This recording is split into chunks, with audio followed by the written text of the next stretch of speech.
Ако можеш да направиш бизнес сам, по-добре си го прави сам, отколкото с хора. Бяхме направили от сорта на 2 милиона гледания за една седмица. Първата ми среща, която някога е била, беше с мултимилионер, нали? Доналд Тръмп преди на изборите. Защо? Беше на 1000 стрима. Здравейте и добре дошли в поредния епизод на Hustlecast.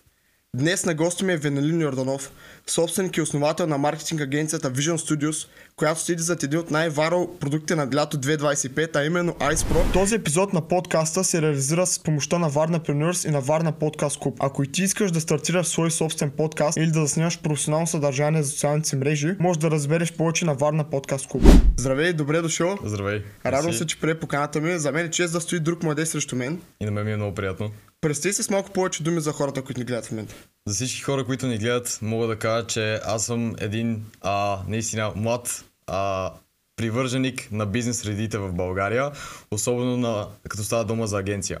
Тъй като агенцията е бизнес модел на хората, аз обичам комуникацията. В смисъл, аз отдавна това нещо обичам да комуникирам, точно заради това съм се насочил към този бизнес модел. Съответно, вече на този етап работим с клиенти както Ice Pro, така сме работили с Minimart, с Lixir и така нататък мога да продължавам. Добре, страхотно. Преди да навлезем в темата за маркетинг агенцията, кажи ми всъщност кога започна да се интересуваш относно предприемачеството и какъв беше повратният момент за теб? Преди 3 години, точно. Когато просто навлизах, тогава си бях фанал приятелка, си казах просто, че няма шанс аз да харча парите на нашите за нея. И си казах, аз трябва да се занимавам с нещо, това не може да е така. И точно заради това първото нещо, което измислих е да почна да обработвам видеа. И мога да вляза много навътре с това нещо, как всъщност започна всичко, ако искаш мога да ти го обясня. Да. Така, всичко започна, когато аз просто седнах да обработвам видеа. Всички знаем по времето на Тейт, по времето на COVID, и така нататък. Се хванах, обработвах видеа и влязах в Hustle University. Знаеш го? Да. Да, пробвах дропшипинг, пробвах всичко и всичко се допираше до това аз да обработвам видеа. И точно заради това просто продължих с този хъсъл, продължих и имаше един много интересен момент. Тогава беше, мисля, че 2022 година. Тогава играх една смотана видеоигра, каза се 5M. Не знам дали си чувал за нея, но както това е много социална видеоигра. И в нея се бях запознал с редица хора.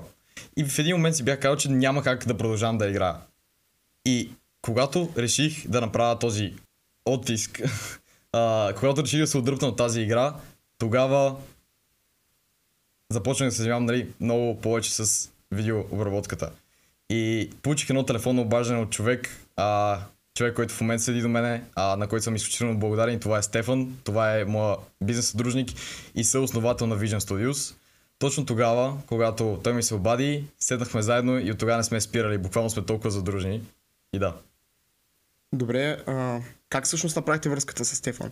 Бяхте приятели преди това или просто да кажем съдбата ви е срещнала и сте започнали да работите заедно? Изцяло съдба.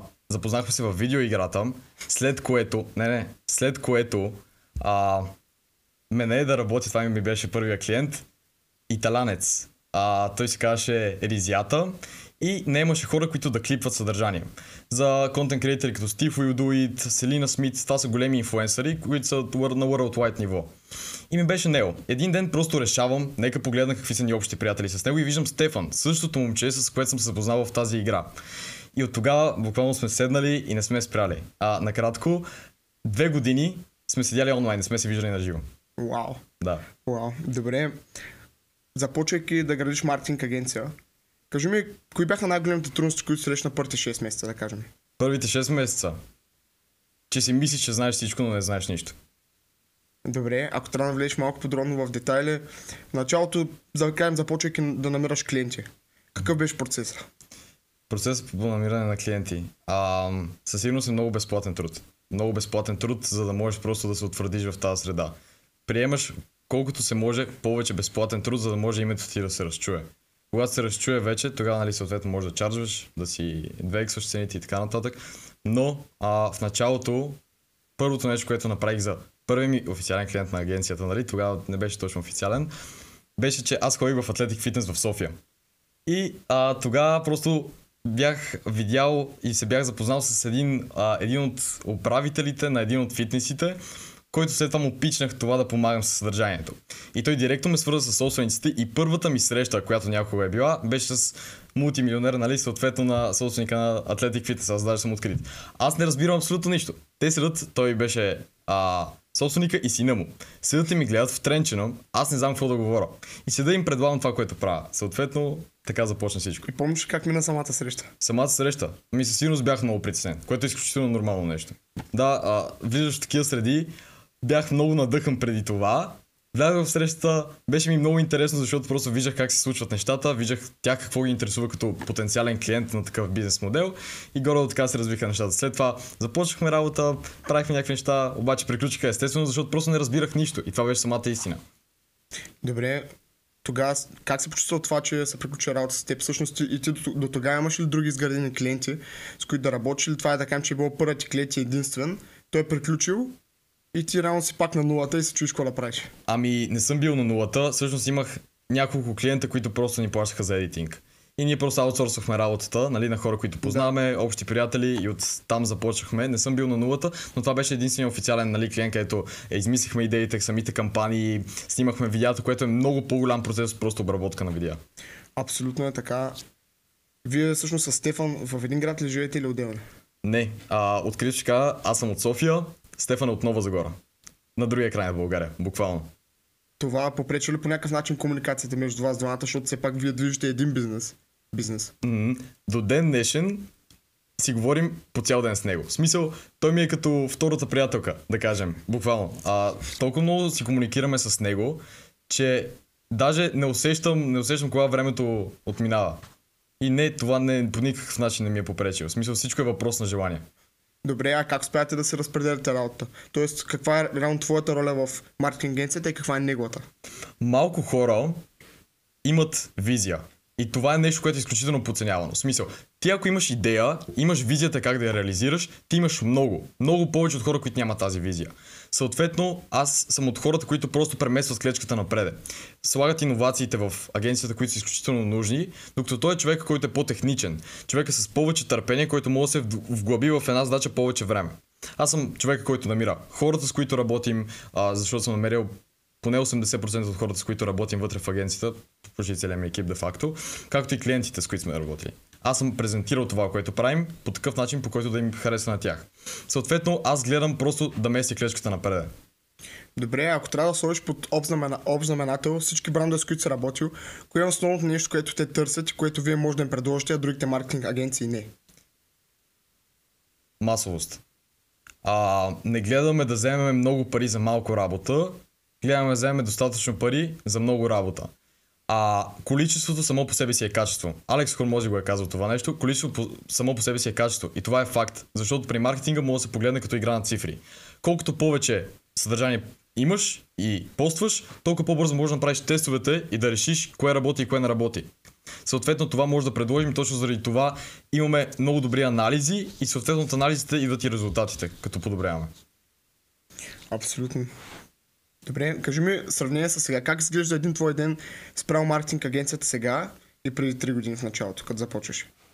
Преди 3 години в началото си блъсках главата в различни неща и не знаех към кое точно да поема. Докато естествено Стефан си седеше и работеше над неща, които вече са утвърдени, аз просто търсих начин как да намирам повече клиенти. Защото си мисля, че това е най-важното за момент. Като това беше тотално грешно и ще обясня малко по-нататък защо. Преди просто си блъсках главата в различни неща и търсих възможности. Докато в момента малко повече съм се вглъбил в това, което правим и търся как да подобрявам, особено от гледна точка на комуникация, на процеси и това са изключително важни неща. Добре. Вие работите с доста известни брандове. Визирам iSpro, HyperConk. Така. Преди да те питам как минава един процес, т.е. как минава работа и спрямо тях, ми е много интересно да ми кажеш как реално се свързваш с такива имена, въпреки че реално вие сте ги направили такива имена, но все пак те са сериозни хора, нали? Как успя да се свържи с тях? Дай ми конкретен въпрос за някой. Спрямо iSpro. Как успя да се свържи с Сашо? iSpro беше от познат, който му бях постигал резултати. Той даже ми е близък приятел. Той си беше започнал платформа, няма да изпоменавам името в момента. И просто бяхме направили от сорта на 2 милиона гледания за една седмица, нещо такова. Буквално в първата седмица, когато започнахме да вкарваме съдържание. И след няколко месеца просто Александър се свърза с мене през него. Тоест от останалостта. Да, от останалостта. Добре, а с HyperConk? С HyperKong е много интересно, понеже той на стори каза, че му трябва, нали, някой, който да обработва контент, там тръгнахме. Някой, който да обработва контент много добре и така нататък, така нататък. Пробвахме се, пращахме портфолиа и така нататък, но това не стана. Докато Стефан не се хвана и тук даваме буквално всички заслуги на Стефан, защото той седна и обработи изключително добро видео. И това е факт, има го още в профила му до ден днешен. Изключително добро видео, направи го безплатно и де факто това оттам започнахме. Добре, страхотно. Сега искам да ти кажа нещо и да ми кажеш дали съгласен с него. Да започнеш маркетинг агенция е много лесно. Много хора казват, че това е страхотен бизнес модел за по-малките да го започнат. Какво мислиш относно това твърдение? Мисля, че не е прекрасен бизнес модел. Мисля, че е изключително сложен бизнес модел и има изключително по-лесни алтернативи, ако целта ти е просто да изкараш пари. Но ако целта ти е да изградиш екип, който да ти е лоялен, с който да работиш и да ти е приятно всеки ден да се виждаш и да се чуваш, маркетинг агенцията е прекрасен бизнес модел. Кога всъщност идва трудността в това? Кога идва трудността относно бизнес частта, т.е. да. Когато търсиш кадри. Има липса на кадри и това е факт. Ако ти не си обучаваш сам хората, с които да работиш, дори изключително добро заплащане към просто да сложиш като надпис, няма да привлече правилните хора. Добре, всъщност по кое време се появи при вас тази трудност? Тоест да трябва да скалирате и да ви е трудно да намерите подходящи кадри за вашия екип и бизнес. Кога смисъл като... Като година време, нали, откако сте стартирали? Преди година и половина. Преди година и половина се появи този проблем, особено когато Аз съм човек на възможности. Много обичам да взимам всяка една възможност, която ми дойде. И това понякога е проблем. Както Стив Джобс е казал, може да имаш 3 добри възможности, обаче ако вземеш и 3-те, може всяка да ти изиграе много лоша шега. Защото просто не можеш 2 дни под една мишница. Точно така. Така че преди година и половина се случи това нещо, защото аз взех няколко възможности наведнъж. Съответно трябваше да намерим кадри много бързо и лека по лека почнаха да се изкачат такива проблеми, просто защото всичко е моментум. Всичко е моментум. Трябва да работиш бързо, за да може да ти се получи. И това е факт. Добре. Кои са силните и слабите страни на този бизнес модел? Слабите страни са това, че ти отнема изключително много време това да работиш с хора. Всеки бизнесмен, според мен, който седи на този стол, може да каже това, че ако можеш да направиш бизнес сам, по-добре си го прави сам, отколкото с хора. Защото с хората изкачат проблеми, комуникация и това са две неща, които изяждат изключително много време. Това е голям минус. Но ако става дума за плюсове, това, че отглеждаш се едно бебе. Буквално. Ние с Стефан така се шегуваме, че това ни е бебето. Което буквално го, така да кажем, че го раждаме от няколко месеца. Повече и повече надграждаме на това, което правим и просто си гледаш труда и виждаш как той работи сам в един момент. Което е много прекрасно. Изключително красиво нещо е за гледане. Добре, ако трябваше да започнеш от началото пак, би ли избрал същия бизнес модел? Да, безспорно. Ако някой сега започва, какъв би бил твой съвет за него? Понеже има много хора, които продължават да стартират. Никога да не гони печалба. В смисъл, поне в първата година-две да не гони печалба, а да се вглъби в това как може да си направи услугата възможно най-добра. Само тогава ще дойде печалбата. Добре. Друго важно нещо, което искам да включим е работната етика. Според мен лично по-малото поколение, каквито сме аз ти, има голям недостатък на работна етика, цялостно на това да може да седне и фокусирано да работи. Кажи ми, ти още от самото начало ли имаш добра работна етика и по-скоро как се правиш с нея? Значи, работната етика е изключително важно нещо, особено в България поне. Ти, ако си човек, много е просто. Ти ако си човек, който казва, че можеш да направиш X и Y в бизнеса и го направиш, ти си един от малкото хора, които го правят, защото всички парадират, че могат да направят 1000 неща и в крайна сметка какво става с тях? Накрая се усират, буквално. Да. Съответно, ти, ако можеш да си застанеш за думите, лично за мен това е добрата работна етика. Да кажеш това, което можеш и да го направиш. Но ако става дума за фокусиране и така нататък, това е въпрос на време и въпрос на това дали го искаш достатъчно. Всичко се допира до това нещо. Защото ако има някой, който има маркетинг агенция от повече време и е на по-ниски резултати от мен, това означава, че аз просто го искам повече. И това е факт. Добре, а кое смяташ, че е по-важно? Фокуса или работната етика? Фокуса. Фокуса. Фокуса е приоритетно. Винаги. И трябва да се фокусираш върху работната етика. Идва на първо място. Добре, а ако някой има проблем с фокуса, което според мен много хора реално имат, кажи ми как да се справи с него. Проблеми с фокуса. Изолация. Преместих се да живея на 40 км от София. Това те изолира толкова много, че не ти остава друг избор, освен да се фокусираш. И това ми даде възможността именно аз да имам качествен мисловен процес, който да ми подпомогне, нали, на работата. Изолация. Страхотно. Добре, вярваш ли, че талантът може да замени работа, етика и фокуса? На моменти да. И това е истината. Малко хора ще го кажат. На моменти таланта може да ти ги замени. Защото ако си талантлив много в някоя среда, може изобщо да не ти гледат работната етика, може да не ти гледат фокуса и може да получиш работата, клиентите и запознанствата само заради това нещо. И това е факт. На моменти го има това нещо. Обаче, нали, в дългосрочен период от време, както трябва да гледаме нещата в дългосрочен план, няма да свърши добра работа само талант. Да, така е, но имало ли моменти, които реално ти си казал, че реално успехът ви не се гради на това, че просто сте започнали маркетинг агенция, ами реално на целият труд, който сте положили, плюс фокуса, работната етика, добрите взаимоотношения с хора? Безспорно, особено тук давам отново пак препратка към Стефан, правя към моя съдружник. Той полага много труд от гледна точка в обработката. Обработката ни е страшен едж на клиенти. Наистина. И това е факт, защото може би можем да провайднем едно от най-доброто качество в България. Съответно това се гледа от хората и им харесва. И той наистина вложил страшно много в това нещо. Докато аз съм една идея по-талантлив. В смисъл, аз съм в по-креативната част на бизнеса, в която ти изисква ти да гледаш нещата извън кутията. Добре, спомена видео, спомена обработка, спомена талант, креативност. Кажи ми за едно видео, да кажем шортърм. Кое е най-важното за него? Тоест, видеята, които реално вие създавате за вашите партньори, брандове, с които работите, какви компоненти трябва да съдържа? Едно видео ли? Да. Мога да го обобща много. Мога да го кажа, защото е изключително просто. Просто правиш интересен контент. Всичко се допира до това. Дали съдържанието ти е интересно? Ако е интересно, ти даш на хората това, което те искат. На всички им се гледа интересен контент. Така е, но много хора бъркат интересно с пошло, провокативно и знаеш какво ме прави, като кажа пошло.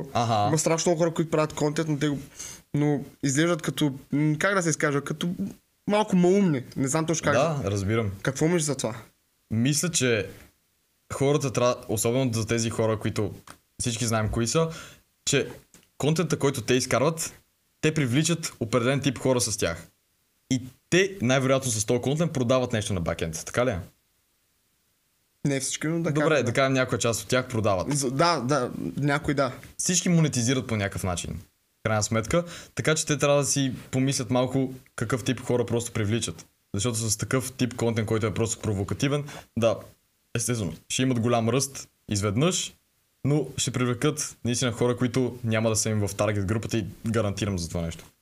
Кажи ми, какво означава едно видео да продава?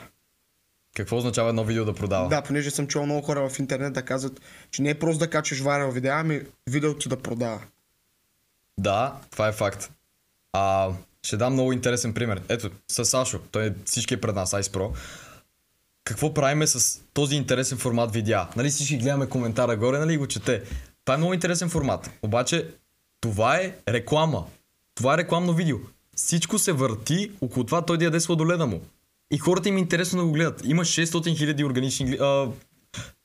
има 28 милиона... Не, моя грешка. 14 милиона, мисля, че беше, да. 14 милиона гледания за един месец. Органично. И всичко е реклама. Всичко е реклама. Просто е интересна реклама. Това е. Добре, така и така сме тръгнали да говорим за Сашо, за Ice Pro по-точно. Интересно е да ми кажеш колко време ви отне докато стигнете до печеливша стратегия, т.е. печеливша, която да носи огледаемост. Винаги е носил огледаемост. Въпросът е колко. Но най-успешният формат го намерих, мисля, на третия месец. Да. Най-успешният формат е този, в който яде сладлет на сака. Това ли е най-успешният формат? Да, и гледа коментар. Да. Добре, в момента, в който си намерил, че едно видео, да кажем, стигне до много хора, каква е следващата стъпка? Тоест виждаш, че нещо работи. Тогава какво? Има съотношение, което ние следваме, което е 70 към 30%. 70% от контента, който ще вкарваме, ще е само контент, който вече е утвърден. Ще тестваме неща, които вече са ставали вайрал един път. ще ги тестваме втори път, трети път. Докато тези 30% са буквално за иновация, за креативния процес. Понеже има нещо, което е изключително крехко, когато смесиш креативния процес в перформанс-бейст работа. Понеже креативният процес е нещо, което не му трябва ограничения. И колкото ограничения му сложиш, а KPI-овете, това да следиш KPI-ове и да го смесиш с креативна работа е ограничение за креативния процес. Идеята е в тези 30%, дори да видеото да събере 1000 гледания, идеята е да иновираме и да оставаме въображението да просто да иновира. Това е съотношението, което следва. И просто тестваме нови формати. Добре, да разбирам, че реално когато намерите видео, което отговаря на вашите критерии, идеята е да го повторите максимално много пъти с цел максимални резултати. Да, повтаряхме го в период от 4-5 месеца. Не спряхме и го изтискахме на макс, като лимон. Реално докато не се появи да не видяхте друга възможност за повече гледане. Естествено. Като поредица. Естествено или ако се изтърка просто формата. Това е. Кога разбереш, че се изтъркал формата? Obviously, когато има малко гледания. Да. Окей. Добре, какво мислиш за ролята на шортформ видеята относно не само TikTok, да, TikTok социалните мрежи, но и с цяло за един бранд, с който работите? За един ролята. Да. Ролята е огромна. Особено при 80% от брандовете, които просто казват, че органик контента не става. Това не е така. Голяма част от хората, които са дропшипъри, които са в e-commerce, просто отказват да наблегнат на органичното съдържание, защото наистина не им носи директния резултат. Обаче изгражда общност и от хора, които купуват. И това е нещо, което е много загърбено. Наистина е много загърбено. Ако трябва да сравниш шорт форм с лонг форм, като плюса и минуси на двата вида формат на видеа, как ще ги определиш? Шорт форм по-ниско квалифицирани лидове привлича. Хора, които са по-малко вероятно да купят, докато лонг форма, ако някой седи и ти гледа 30 минути видеото, нали, естествено, че е по-вероятно да купи, нали, съответно видеото. Тоест, кое продава повече? Шорт форма. Шорт форма. Защото може да имаш много повече масовост. Всичко в крайна сметка е игра на цифри. И колкото повече гледане имаш. Добре, разби по елементи, кои са най-важните реално кои са най-важните елементи на едно short form видео. Нали, предполагам, разбираш кой е преди. Да. Започваме, нали, с началото на видеото, което естествено трябва да е грабващо. Ще тръгна от цялостната структура, понеже ние ги разгледаме, имаме две структури, които следваме. И първата структура е това, че ние комбинираме интересно съдържание, както вече казах, което е engaging формата, с формат, който е sales. В смисъл, идеята е да скълъпиш двата формата и да направиш едно интересно видео. Като видеото просто има hook, ще ги казвам на английски, просто защото така, горе-долу... Да, система. Така, че се разбира. Hook, climax и имаме call to action. Climaxът ти е там, където ти е центъра на вниманието. Okay. Да. Добре, има ли конкретен процес прямо всяка една от тия части, мислейки видеото? Тоест, отделно. Първо, нали, мислиш първо хука, след това клаймакс, след това call to action. Първо се тръгва от... Ние не тръгваме първо да пишеме скрипта. Първо се пише концепция, маркетинг концепция, след това пишеме маркетинг кампания. След кампанията вече има да big idea, смисъл има в кампанията, което е ядрото на самата кампания. И примерно да big idea в дадена кампания, примерно лекия протеинов сладолед, който е за хора, които не правят компромис с вкуса, да кажем. И ето точно от този център трябва да започнем да генерираме идеи. И от този център вече почваме да го комбинираме заедно с други утвърдени формати вече в интернет. И нали, естествено имаме и формати, които ние си измисляме и пробваме да тестваме, но главно тестваме вече неща, които са станали вайрал. Защото хората търсят бърз резултат, естествено. Добре, а какви са реално елементи на една маркетинг кампания? Защото просто като го кажеш, интересно ми е не само на мен, но и предполагам на хората да разберат какво ще бъде под маркетинг кампания. Маркетинг кампанията главно се състои от това ние да зададем точните, поне така е при нас, понеже ние имаме много нестандартен подход. Ние главно следим KPI-ове и задаваме много точни рамки на KPI-ове, по които да работим. За да можем ние да разберем кога нещо не работи, всичко идва от това от KPI-овете, които ще зададем в началото. Примерно, задаваме гола да е engagement на първата кампания, понеже голяма част от брандовете, с които работим, просто нямат никакъв интерес към техния бранд. Просто органичен интерес и директно продават на платени реклами, което не винаги е случай, когато трябва да се прави. Но примерно правим engagement кампания. И това е цялата цел. Гола ни за тази кампания, примерно, е 4 милиона импресии за месеца. Общо импресии, нали? Да. След което, какво правим? Ние разделяме на чънкове кога, в смисъл в кампанията, кога си правим митинги спрямо KPI. Това са ни KPI митингите в агенцията. В тези митинги ние просто разглеждаме докъде сме с просто целия гол. Okay. И това е, смисъл накратко.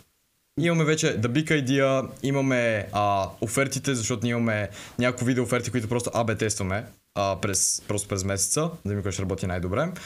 Добре, само много важно нещо. Обясня хората какво е KPI, моля те. И това са метриките. Накратко това са метриките. Лайковете, продажбите, абсолютно всичко. Защото съм убеден, че има много хора, които не знаят. Затова е важно просто да разберат за какво говорим. Добре, какъв е твой начин да печелиш доверието на брандовете, с които работиш, изключвайки резултат? Тоест, първо, така сключваш сделка или първо си пишеш с Сашо от Icepro. Да. Какъв е процеса? Аз нямам селс процеси. До ден днешен аз нямам. Това може да е огромна грешка, между другото. Обаче, до ден днешен аз затварям немалки клиенти, само защото просто работата ми е публична. Работата ми се вижда и просто оставам на клиентите да съдят по начина ми на работа, обяснявам им как работя и им обяснявам какви са резултатите от това нещо и просто им показвам. Нямам никакви селс процеси, не се пробвам да убедя никой в нищо, просто ги оставам сами да вземат решението.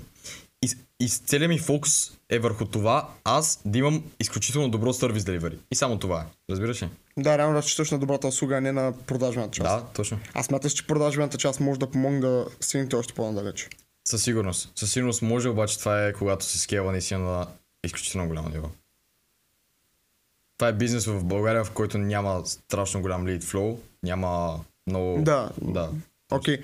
Добре, кажи ми колко човека реално сте в момента в екипа? Да ги разграничим. Да, окей.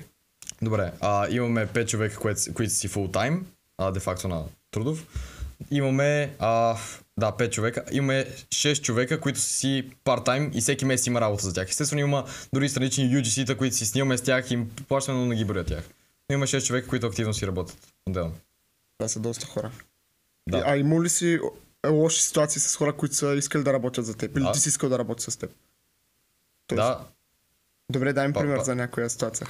Добре, лоша ситуация за хора.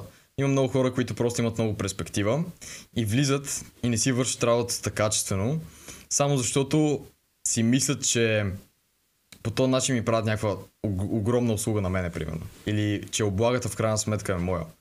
Докато изразът точно, който бях получил е ти работиш и си правиш нещо свое, за какво да го правя? Разбираш ли? Да. Да. Като това не е случая. Ние буквално имаме култура на компанията, че всеки работи за общо благо. Колкото повече ние растеме, всеки повече ще расте. И като, особено на повечето собственици на агенции, просто взимат всичките си заслуги за себе си, като при мен 70% от услугите си вече заслугите са на екипа. Добре, как се справиш с такива проблеми? Като има някой човек, който, да кажем, не иска да работи. Как успяваш да се справиш с това? Да. Зависи. Има два случая. Един случай просто не мога да работим с този човек повече и се наложи да му кажа, че няма как да стане и няма как да продължим. Втория случай просто, че влизаме в много разговори, говорим с него. Ако има по-голяма перспектива, иска повече възможности, иска съответно по-голяма възможност, ние просто ще му я дадем. Ако това ще го устроива. Да, следващия въпрос ще да е реално има ли хора, които са влизали, да кажем, на едно ниво и до ден днешен продължават да работят за вас, са много по-развити. И реално са много по-добри в това, което правят, благодарение на това, че работят за вас и вие сте им дали определена възможност да се докажат. Ами естествено. Главният ми креатив райтер, така го наричаме, това е позицията. Главният ми креатив райтер тръгна от нищото. Той подпомогна много за Icepro. Естествено целият ideation беше с него. Може би наистина виждам страшен ръст, особено в неговите знания и начин, по който следи резултатите. И най-важното, лесно може да се следят резултати, обаче трудно може да се взимат качествени решения на база на тези резултати. Съответно, неговия ръст е изключително голям. Вече в отдела, който във видеообработка, където са повечето хора, безспорно, там на дневна база се подобрява всеки. Това е. Добре, докато говорим за екипа ти, може да кажеш реално какви позиции има в вашия екип? Да. Имаме Editing Manager. Стефан се оттегли от тази позиция, тъй като за един фаундър е много важно да работи по бизнеса. Да. До момента главно аз го правих това нещо, просто вече идва момент, когато просто не издържам да го правя сам. Имам нужда от помощ, съответно Стефан трябва да е до мене да работи по самия бизнес, докато на негово място влиза едно момиче, много талантливо момиче, даже си спомням, Ана Мария се казва. Това е момиче, което е с толкова добър майндсет за нещата, че и най-интересната история, че тя ни седи от много време, в крайна сметка се напаснахме и предложихме тази позиция и много си прилича с Стефан. И от Стара Загора тя. Всички имаме сигурно 5-6 литра, които са от Загора. В смисъл Интересно. Да, наричаме го Загоре Гена. Наистина, тези хора работят там изключително добре. Това е нещо интересно, не го знаех между другото. Да. Другите позиции? Другите позиции. Adaptive Marketing Strategist. Това ни е човек, който главно се фокусира върху кампаниите и концепцията, която пишем за клиентите ни. И имаме Script Writer. Това ни е Creative Writer, който пише по кампанията, защото нали, вече като си измисли кампанията, вече се пишат скриптове по нея. Както е примерно при дългия формат съдържание. Някой снима long form съдържание и след това се режат кратък формат видео. След това имаме видеографа ми, той е един, соло, обаче много скоро нали, гледам да се разрастваме и там, понеже той от 3-4 седмици, всеки ден е на снимки, даже някои дни е по 2 пъти. И в момента тук във Варна, по принцип, утре буквално има снимки в София. Да, днес ще пътува през нощта и утре пак е на снимки. Добре, според теб, по-точно, коя беше най-трудната позиция за намиране на човек? Тоест, за коя позиция беше най-трудно да намерите човек? Ние още се борим с това, понеже ние постоянно вкарваме нови хора, имаме сега ще правим обучителни програми, нали, безплатни ги правим, просто за да хора с наистина голямо желание да дойдат при нас, които имат желание да се развиват, ние им предоставяме тази възможност, която да се развиват. Това е хората, които са в креативната част. И най-вече в писането на кампании и скриптове. Това е сложно. Добре. Докато сме на тази тема,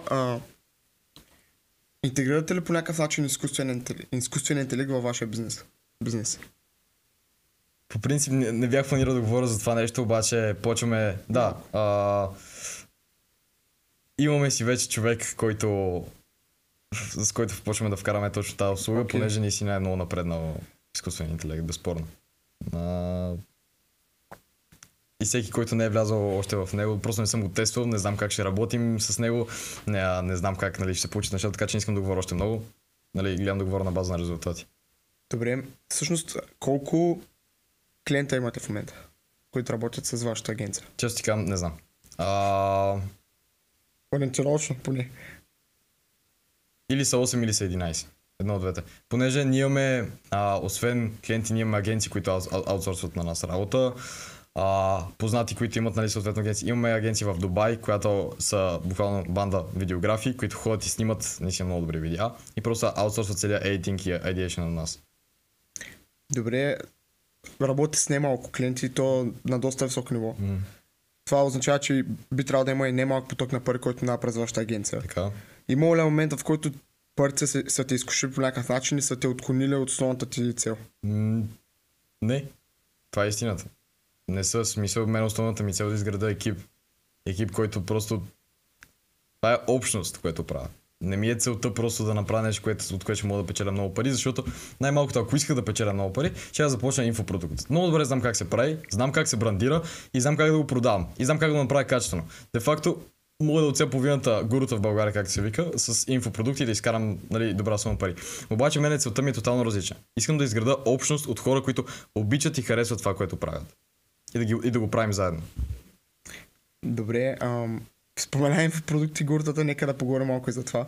Понеже ние сме от горе-долу от... Да кажем, сме от хората, които със сигурност сващат цялата тази вълна на гурта. Така е. Какво ти е мнение за тях? За гуртата? Особено за гурта в България. Добре, дай да обясним какво е гуру, инфопродукт селър и курс селър. Е тези неща. Гуру е неквалифициран човек, който пуска обучение или инфопродукт, нали, съответно. Инфопродукт селър е някой, който просто продава информация. Това е. А курс селър е... никой не продава почти курсове в България. Всички казват, пускам курс, това купете си курса ми. Разликата между инфопродукт и курс е много проста. При курс, за да пуснеш курс, ти трябва да си лицензиран от МОН. Тук познам няколко човека, които са на тема финанси и имат такива обучения в България, но е изключително сложно да се лицензираш реално от МОН. Другите са просто инфопродукт селъри. И гурутата те пак продават инфопродукти. И точно тези инфопродукт селъри, просто трябва да се запиташ, нали, тези хора ще знаят ли толкова много информация, колкото си мислиш, че знаят, за да продават инфопродукт. Добре, нещо интересно. Ние до сега с теб говорихме за това, за твоята маркетинг агенция, с колко хора работиш, така нататък. Нека, за да ми стане напълно ясно на хората какво е гуру. Въпросът ми към теб е, ако ти сега стартираш инфопродукт относно това как да изгради маркетинг агенция, гуру ли ще си? Не мога, няма да създам такъв. Няма. Това е в... Да кажем, че създаваш. Гуру ли ще си? В смисъл... Ако точно сега пусна, да, ще съм гуру. Ако пусна инфопродукт за агенция, ще съм гуру. Това е истината. Ако дори да е успешна в очите на средностатистическия човек, който просто гледа отстрани, има толкова много дупки и толкова много място за развитие точно в тази среда, че аз поне в следващите 3, 4, 5 години няма да се замисля да го направя това нещо. Ще поговорим за това, за бъдещите визия, за маркетинг агенцията. Добре, а според тебе какъв трябва да е един човек, за да не бъде гуру, ами да е реален пример за хората? Тоест, има реално доста хора, които имат инфопродукти или курсове, или менторшип и така нататък, които реално могат да ги подплатят с резултат за себе си. Смяташ, че какъв процент от хората, които в България, които пускат курсове според теб, не са гуру, ами са истински пример реално? Много са малко. Много. Да кажем 10%, 15% от всички хора. Добре, приключваме с темата с гурутата. Нека поговорим малко за теб. За теб самия, изключвайки маркетинг агенцията.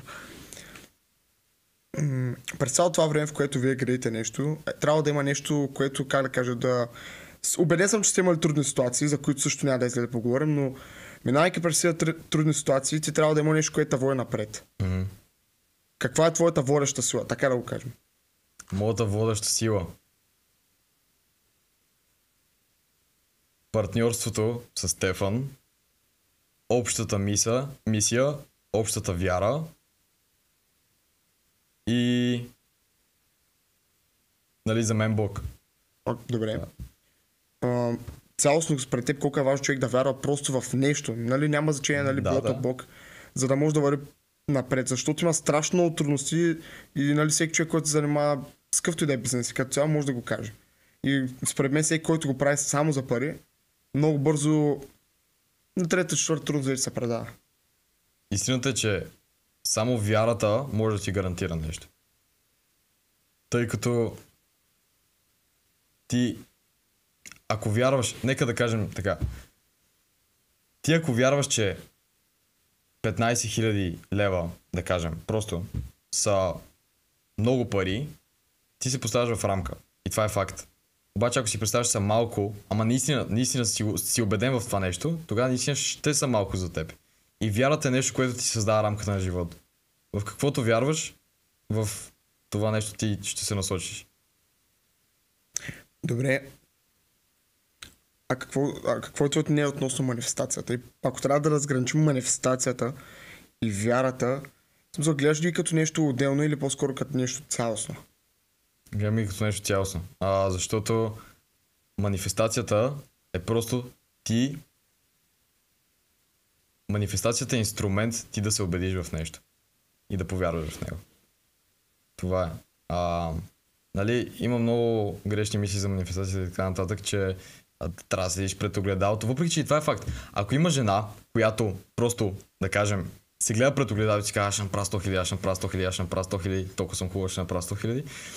И след пусне курс в TikTok как да манифестираш и направи 100 000, това какво означава? Че манифестацията за нея е проработила.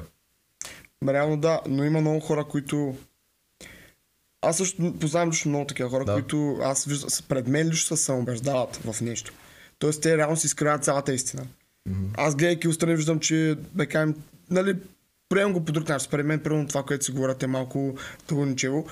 Но въпросът е следния, те само говорят, говорят, но на действие нищо не се случва.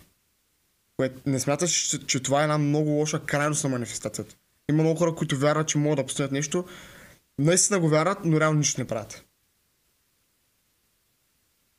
И чакат на нещо, чакат на нещо, точно това, чакат на нещо да се случи. Чакат на нещо да се случи.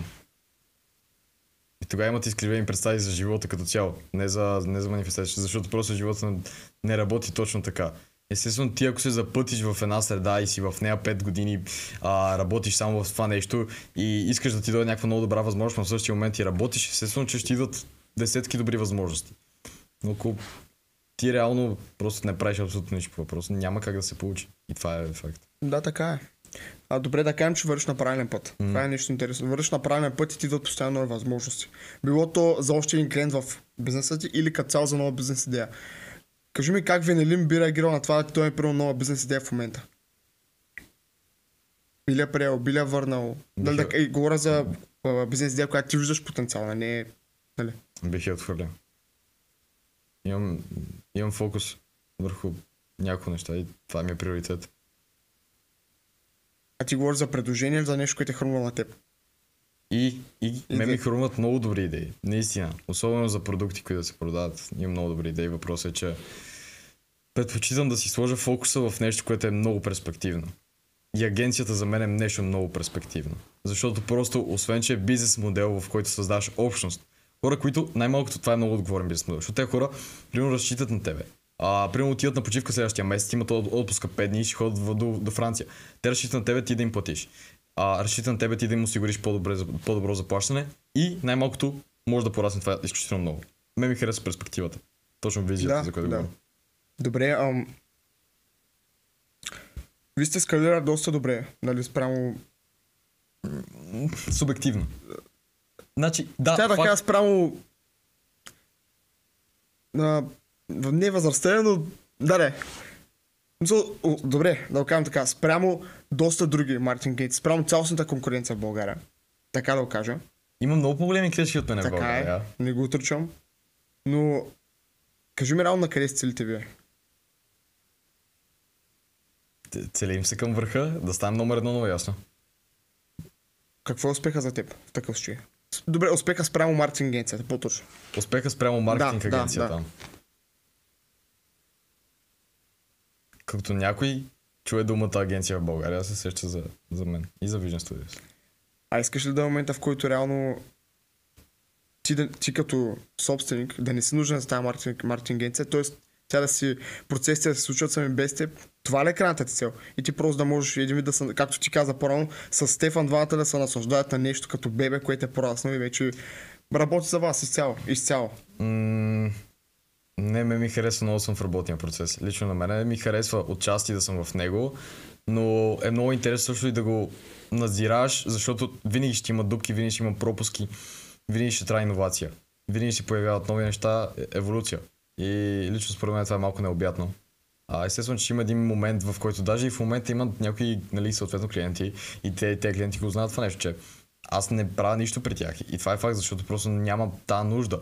Аз просто ще попреча на някой да си свърши работата добре, ако аз просто влеза в работния процес. Но крайната цел е просто да провайдем наистина много добро качество и хората ни научат за това много добро качество и да стигнем номер едно. Добре, има ли някой, който си като ментор за теб? Значи, като ментор и сега ще обясня как. Не съм за голяма част от менторите, които просто седат и дават съвети, защото ако ти не знаеш целият контекст за някой, за това какво му се случва в живота, е много трудно да му дадеш добър съвет. Защото, много добър съвет за някой може да е много грешен съвет за друг в различни обстоятелства. Та, ментор зад мен, и това съм единствен човек, който публично ще го каже, е това, че е баща ми. И не го казвам, че той е мултимилионер, не е това случая. Казвам го това, че той е приземен, много приземен човек И ако има някакъв случай, в който аз съм трябвало да взема някакво прекалено голямо решение, което просто няма да се получи така, както аз съм го виждал, той просто е човек, който ще ми каже, добре, това не трябва да го правиш така, дай по-кротко, дай нали? Това е така. А ако мнението е различно? Тоест, Ако ако той ти даде съвет, който той може да е правилен, нали, може и да не е правилен, но просто твоята перспектива е съвсем различна. Ами, ако мина през неговия съвет, видя, че реално не прави смисъл за мен, аз ще си взема моето решение, защото в крайна сметка живея за себе си и това е факт. Искам да слушам себе си за повечето неща. Ако някой ми даде просто съвет, аз ще го обмисля, ще помисля защо аз съм решил да направя друго нещо и ако е по-добър съвет, ще го взема. Няма заради егото ми аз да си струша главата. Да. Добре. Тоест, това, което разбирам е, че имаш ментор, който седи цялостно не в професионален план, а като цяло пред теб, като пример за човек. Или и за работа. За работна етика. За работна етика, да, разбрах. Да, за това. Само за това. И как да се върши работата. В смисъл, как да се върши работата и къде да отидат парите. Това са двете неща, просто за които слушам. Разбрах. Да. А има ли някой, който седи, който реално ти помага да взимаш решение относно маркетинг агенцията ти, конкретно? Не просто като пример за теб как се работи, как да си изградиш работна етика, ами някой, който ти помага наистина да взимаш решение относно твоя бизнес. Не.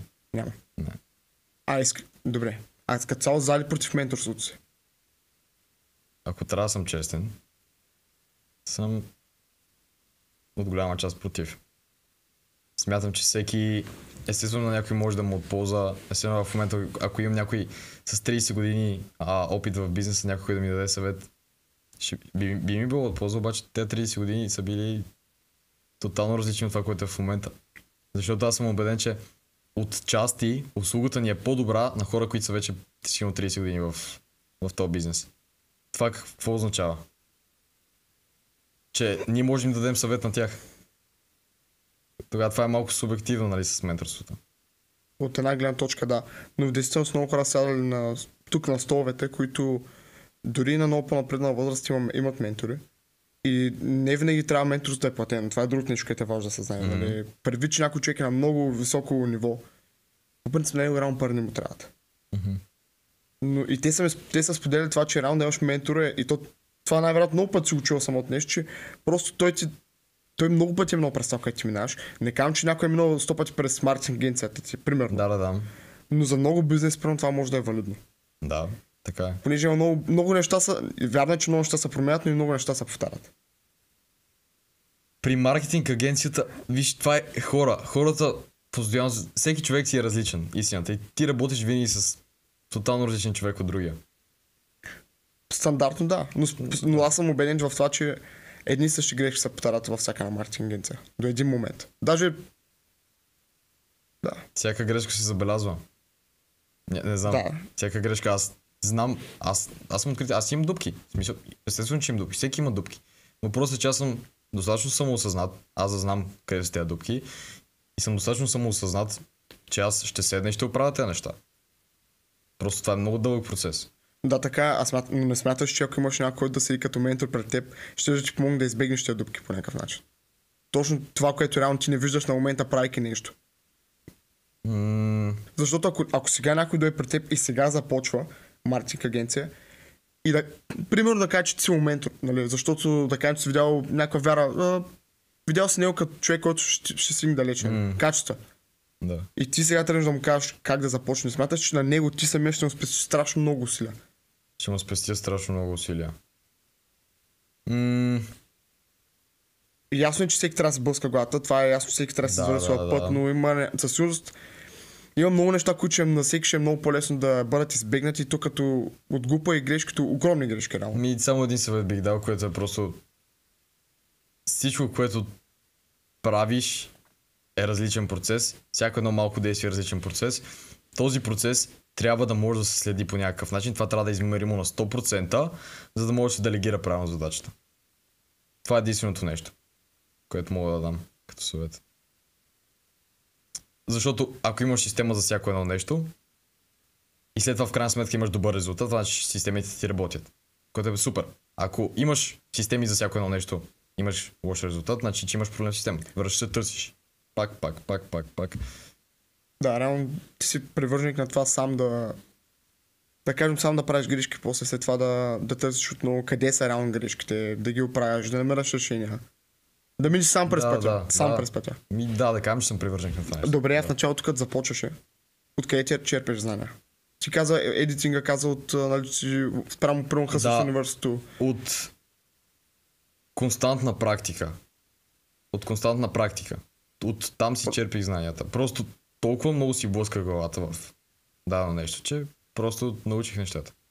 Ако някой сега започва, би ли го посъветвал да мине по същия път, по който си минал? Или би му, да кажем, че би му дал някакъв съвет, който да му даде някакъв шорткът. Тоест, прямо виж, ето, там може да намериш отговор на това. Не дей да го пробваш 10 пъти, за да го научиш сам. Значи, всеки човек си има собствена житейска задача. Всеки, нали знаеш израза пратен съм на земята за Хикс Y, така. Да, всеки си има един такъв път. И истината е, че колкото повече се отклоняваш от този път, усещаш как наистина няма да се получат нещата. Докато ако вървиш праволинейно в една посока, ти ще усещаш как просто ти идват възможности, идват ти правилните знания, лека по лека и нещата се нареждат. Това е според мен. Това означава, че ако някой в момента среща супер много трудности с нещо, продължение на дълъг период от време, трябва да го приема като знак, че това не е неговия път. Защото това е според мен много субективно. Зависи какви трудности. Пак, ако прави грешки, едни и същи грешки, не му се получава, не му се работи, естествено, че няма да е неговото нещо. Докато ако получава трудности и това е трудност, която като я преминеш, израстваш от нея, значи е правилният път. Да, добре. Има ли някакъв източник в момента, от който да черпиш знания? Било то книги, подкасти и така нататък в момента? Имаш ли, да кажем, период от деня, в който искаш някакъв начин не да се образуваш, но да разшириш знанията си по някаква определена тема? Постоянно. В смисъл аз шофирам, тъй като живея, нали, на един час от София. Може би имам дни, които просто карам така 4 часа. И това за мен е нормално. Просто през деня. Даже повече от 4 часа, нали, като включа и друг транспорт. През тези 4 часа винаги слушам подкасти. Много рядко слушам музика. Това е. Даже сега докато пътувах до тук слушах подкаст. Това е. Освен, че черпиш знания, ти идват по-добри идеи и това е. Учението трябва да е константно и има един термин, който имаме в агенцията и това го повтарям на абсолютно всеки от вече година и половина. Ние винаги ще сме аматьори. В момента, в който ние си помислим, нали, съответно, че ние сме добри, че ние можем да си правим това нещо, ние спираме да растем. Да. И като хора. Съответно, ние винаги сме аматьори. Това е принцип, който е много важен. Това е страхотно. Това означава, че егото не даваш на егото да наделее. Да, защото ще стана надут. Да. И в същия момент всички ще ме затминат и аз ще остана надут и тогава ставам посредствен. Така че, да. Това е страхотна логика. Добре. Има ли си всъщност някаква проблеми с егото? Понеже виждам, че в момента си доста, така, да кажем, смирен. Да. Защото това е също един огромен проблем на нашето поколение. Нали? Да кажем, че постигаш нещо малко. Примерно, в твоите очи нещо малко. И някой той се надува. Даден човек пълно се надува. Какво ти е мнението за това и ако по-скоро как би посъветвай нещо хората с високо его, така че да може да разберат защо те трябва реално да коригират това в себе си. Защо това пречи на тях? Никой не харесва надути хора. И това е истината. Смисъл, колкото и повече се надуваш, супер. Така си губиш възможностите, губиш ценните връзки, взаимоотношенията, абсолютно всичко. И не ти е в твоя полза. А в крайна сметка, като не е в твоя полза. Всеки го знае. Да, абсолютно. Добре. Как успяваш да съчетаеш визуализацията с конкретни действия? И по-точно, как гледаш цялостния план? Ден за ден, нали, примерно, утре трябва да свърша това и това и това, или резултата? Кое е нещо, което теб самия те, да кажем, мотивира или инспирира да продължаваш?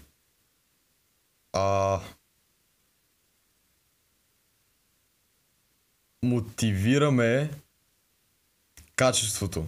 и крайният резултат не от гледна точка на финанси или KPI-ове, а как просто изглежда общо агенцията. Мисля, като всичко е добре заформен кръг, ми харесва как изглежда. Но има много време до там. Аз споменах, мотивираме наистина просто да влагам качествен инпут. А и това най-малкото предопределя качествения аутпут. По принцип, да. Много хора се концентрират върху аутпута, а не върху инпута. Именно. Ама то така хората стават посредствени, защото като продаваш нещо, което е непосредствено. Аз затова първата една година и нещо, просто се фокусирах само върху сервис деливери. Само върху сервис деливери. И в момента съм фокусиран само върху това. Нали, вече малко повече. Да, пак е върху сервис деливери. И върху търсенето на качествени кадри съм в момента. И това е, хората предпочитат да намерят нещо, от което са го предложили на двама човека, видяли са, че може да изкарат някой друг лев и да продължат да го продават. Не, върни се, направи го 10 пъти по-добро. Продай го след това на един човек. След това, тук ми изкочиха 5 проблема, резултата го постигнахме за 2 месеца. Искам да го правя това за двойно по-малко период от време, връщаш се. Пак отделяш 3 месеца, след това отидеш пак и го продаваш. Лиши се от пари, защото ако тръгнеш да продаваш, искаш голям ръст изведнъж, няма да си направиш добро. По-добре малък ръст постепенно, който е премерен, отколкото голям ръст, който е непремерен.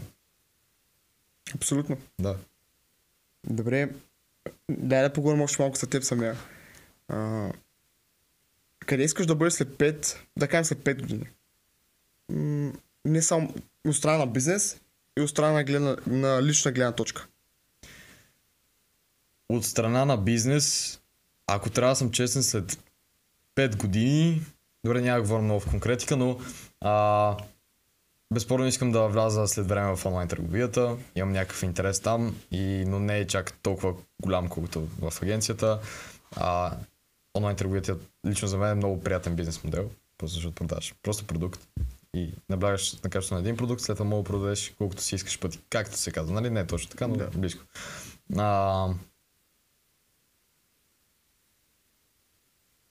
Да кажем, че се виждам вече с семейство след 5 години и да живея някъде. И това не е общо прието по принцип като цяло на Балканите ти да си млад и да имаш семейство, но въпреки това аз си го виждам по този начин. Абсолютно. Добре.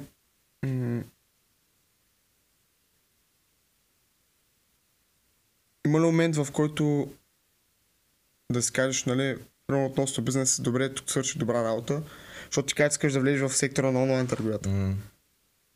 Кога ще дойде този момент, в който можеш реално да си позволиш да влезеш в сектора на онлайн търговията? Да ти обясним ли какъв е плана. Понеже да не се приеме това по грешен начин, обичам работа с клиенти, обичам работа с хора, просто искам екипа ми да печели възможно най-много. И понеже да кажем, че си изкарват някакви пари и се заделя част от тях, която това ще е за инвестиция в даден e-com бранд. Този e-com бранд цялото му деливери ще извършва от хора в агенцията. И всеки ще има процент в този e-com бранд. Съответно, макар и това да се бие с идеологията на агенцията, която е да помага на други бизнеси, по този начин става децентрализирана, буквално. И си работи сама за себе си. И си изкарва сама за себе си и си работи с брандове. Разбираш ли? Да. Това ми е плана за онлайн търговията, което е за малко по-нататък бъдеще. Много готина идея. Да. Нека споговорим равно и за сектора, в който според мен двамата се намираме, а именно content creation. Да. Какво мисля за content creation като цяло в България? Нека започнем от цялостната картинка. Прието ли е според теб достатъчно добре в България? Не е общо прието, защото съществува кринж културата. Всички хора просто биват сочени с пръст, като започват контент, нали? Обаче вече като имат 200 000 последователи, примерно в сабскрайбъра в YouTube и 100 в Instagram, всички, нали, им се кефят. Обаче в началото никой не го вижда това нещо, че е възможно. И това е едно от малкото неща, които просто съществуват в България, не трябва. Абсолютно е така, добре. Ти самия как се позиционираш в целия content creation? И как искаш реално да се позиционираш? Как искам да се позиционирам? Това е много интересен въпрос. По принцип, искам да качвам контент, защото това ти дава възможности, които не би получил без да качваш контент. И това е факт. Много хора, с които си говоря, познавам се с много хора, които са контент креатори в България. получават много възможности и това не се говори, нали, публично в интернет. Но това е факт. Просто когато си контент креатор, безкрайно много възможности да това. Абсолютно е така и по-точно предполагаш предвид развиването на личен бранд. Абсолютно. Дори, в смисъл, просто, дори да не просто документирай това, което правиш. Снимай го, качвай го в YouTube, показвай личната си история, възможности, които ще ти дойдат, дори след една година, ще си много благодарен на това нещо. Кажи реално какви са плюсовете на хората от това да имаш развит личен бранд? Какви са позитивите? Да, позитивите, да. Че хората, когато инвестират емоционално и време в твоята лична история, са много склонни да купят всичко от тебе. Защото те няма да купуват директно продукта, те ще купуват някакси едно част от тебе. Да, мога да дам пример с много хора в България, просто които са много твърдени контент креатори. Каквото да коснат, това ще се продава. И това е красивото. Имат ценно златна ръка. Слави Клашера беше пуснал напитка и се прекаем примерно след една седмица. Беше качил нов видео, обясняваш, че на всяка една минута се продават по 5.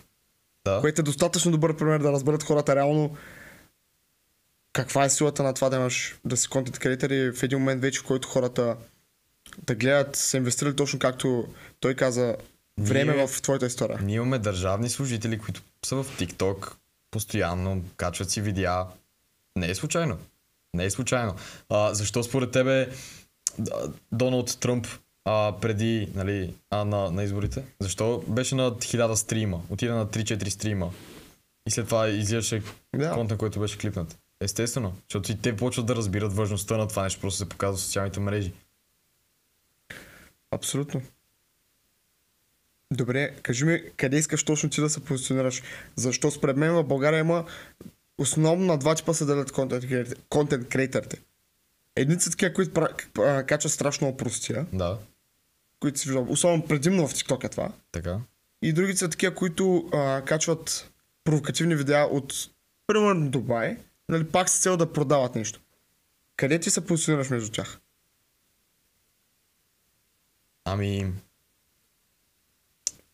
Първоначално просто ще кажем, мен ми харесва седа пред камера.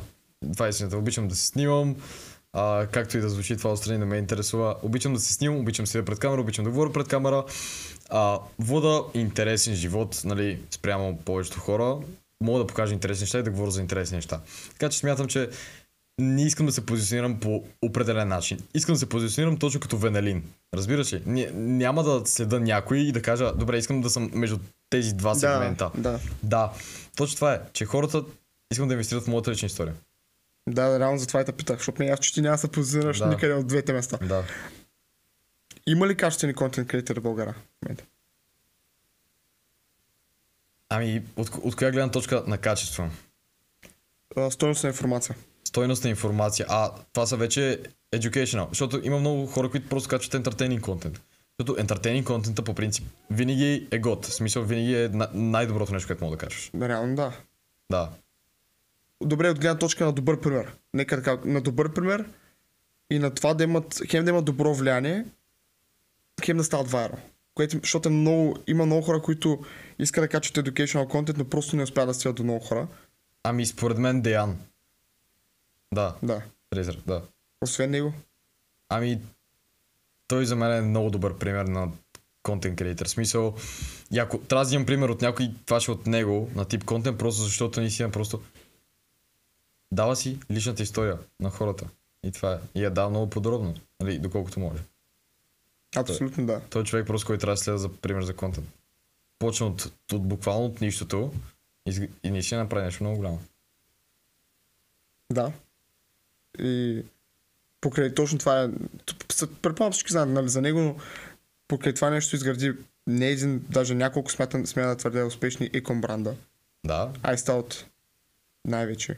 Той ще е бизнесмен. Да. И това е факт. Той е много умен от гледна точка на бизнес. Абсолютно да. Добре, това ли всъщност към такова ниво на контент креатор се целиш? И като лична история, като личен бранд? Да, няма да стана силно с дейли влогър. Да. Не е моето нещо, обаче просто искам да показвам какво правя, как го правя, показвам трудности и те хората просто ще дойдат, тези, които просто им е интересно. Не искам Мисъл, лесно се гърми на шортформ, безспорно аз искам да ще пускам много скоро. Не е точно инфопродукт, общността. Просто не знам даже дали да я направя безплатно, още се двума да го направя абсолютно безплатно или да сложа някакъв entry price, даже сега ще попитам за мнение. Просто искам да направя общност от хора, които искат да станат контент креатори. Просто и да ги свързвам с хора, които са контент креатори. Да, искам това да го направя, искам да реша проблема на хората в България, че съществува кринч културата, че всичко е кринч. Според мен, даже се клоня повече в момента да го пусна безплатно. Добре, какво те накара да всъщност... Кога реши, че искаш да направиш такова нещо? Кога видя проблема с кринджа в България? От лична гледна точка ли? От лична гледна точка. Аз съм качвал видео преди и сега качвам тук-там, нали? Но толкова да не ме интересува вече, но в началото наистина те сочат се носи грешен смисъл, се носи някакъв аутсайдер, да. И според мен го знаеш това нещо. Да. И това отказва много хора изобщо да започнат. Съвсем нормално. Нормално е. Тоест, реално не трябва да е така, но така е прието да е. Да, обаче те не знаят колко голям проблем е това нещо и всъщност колко може да им коства. И реално колко може да им донесе. Да. Това е другото. Да. Но по принцип, не е нужно всеки да е контент креатор, нали, цялостно, нали. Мен, примерно, съм опитал много хора как съм решил да хвана камера и да снимам нещо. И аз, първо, започвайки, въобще не мисля за това, което ще мислят хората. Не знам, някакси няма го толкова това пред и не съм срещал действително с чак толкова някой да ме сочи с пръст, въпреки че, нали, реално аз не качвам лична история, но пак качвам контент. И да. Пак, дори да не е лична история, пак да е контент, смисъл. Пак ти да думаш, смисъл. От най-малкия, дори да е простотия, разбираш, и пак ще дойде нещо. В смисъл, пак може да дойде някой бранд да те спонсорира, защото просто събираш гледания. Факт. Ето пак, от простотия. Крайна сметка всичко се допира до това нещо. Да качваш контент. Да, така е. А ти искаш да качваш short form и long form контент, или? Short form и да, и long form. Long form, защото се клипва. Да. По принцип, не е най-разумното нещо просто да наблегнеш само на short form, защото влизаш в един сайкъл, където просто гониш гледания, докато, нали, това не важи за брандове много, но вече ако е за личен бранд, в смисъл по-добре да създаваш контент, който да става да се клипва. Абсолютно. И да се дистрибутира правилно. За финал съм ти подготвил няколко блиц въпроса. Ако можеш да вечеря с някой, който да е на света, кой би бил той? Някоя личност. И защо? Исус Христос. Добре, защо? Защото е нещо, което играе голяма роля в живота ми. И, нали, не искам да влизам вече много дълбоко, просто е нещо, в което вярвам. Добре, страхотно. Коя е книгата или подкаст, който е имал най-много влияние, който е имал най-много влияние върху живота ти? И която би препоръчал? Книга. Да. Мога да препоръчам. Тя е много нестандартна. Червената книга на Карл Юнг. Това е философ. Защото обяснява, смесва психология и философия, философията я подкрепя с психология. Съответно вкарва някакъв много точен смисъл в философията, което не е точно наука, нали? Да. Всички знаем това нещо. Говори много за подсъзнанието. Подсъзнанието на това ни е 90% от мозъка. Ние сме само 10% съзнателни. Което какво значи? Че има 1000 неща, които се случват просто на заден фон, които ние не знаем.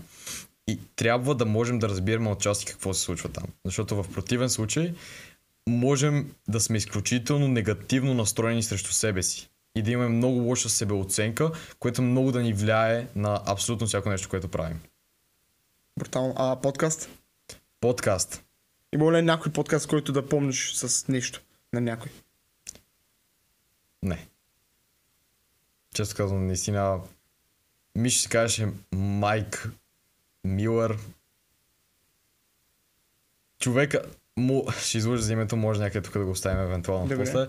Обаче човека, който е скалирал брандове, като помагане на хормози, помагане на много персонални брандове, просто се развият и дава много интересна стойност.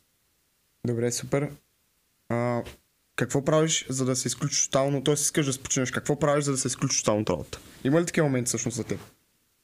Не. Няма, в смисъл. аз няма да правя това нещо, което ако не ми харесва. Мисъл, за какво ми да си изключвам от нещо, което...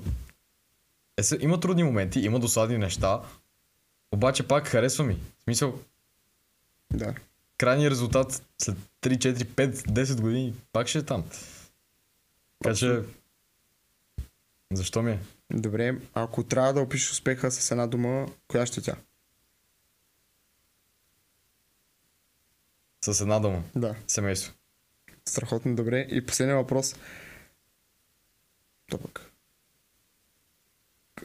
Какво, ако сега седиш с по-малката версия на себе си, какво би го посъветвал? Че трябва да е безспорно да се чувства много добре в собствената си кожа. Да се чувства много добре за себе си. Добре, и сега последно вече към всички, които не гледат, ако може да оставиш едно послание от себе си, какво ще е то? Едно послание. Да. Направо към камерата ще гледам. Да. Значи, правете това, което обичате да правите. И не спирайте да го правите. И тогава ще намерите начин, по който може да изкарвате пари и ще намерите начин, по който може да монетизирате. Това е моето мото. Намери това, което обичаш да правиш, прави го и ще намериш начин как да изкараш пари от него. Това е. Страхотно, добре. Благодаря ти много за разговора, за дадената стойност, за съветите, за това, че обясни своя път. За мен беше изключително полезно, предполагам за всички хора, които ни гледат. Беше ми изключително правилно да се поговорим. Радвам се, че има младежи, които реално могат да станат срещу мен, да дадат страшно много стойност, както направи ти. И ти благодаря за този час, на който успяхме да прекараме да говорим и да поясним на хората реално кой е Венелин Йорданов. И аз си благодаря много за поканата. Благодаря на всички, които са останали до този момент в епизода. Ще оставя неговите социални мрежи долу в описанието. Последвайте го. Сигурен съм на това, че сте го харесали. И до следващия епизод.